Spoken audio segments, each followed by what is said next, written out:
আনসান। এই ফুলের মতন শরীর তোমার লাগলো ব্যথা দিলটা আমার, খেয়াল রেখো নিজের সখী তুমি আমার জান।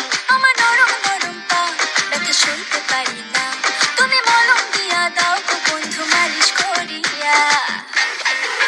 ও তোমার কোন কোন জায়গায় ব্যথা গো বান্ধবী ললিতা, তোমার মালিশ কইরা দিমু সখী পরানো ভরিয়া।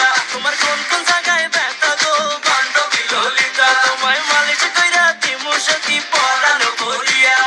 মলম নিবে নাকি মলম? এই ললিতা বান্ধবী তুমি মন বাগানের ফুলকলি, তোমার মধুতে আমি ডুবতে চাই আর দেব না কোনো কুলকুলি। চলো না দুজন প্রেম করি, আরে দুজন মিলে গ্র্যান্ড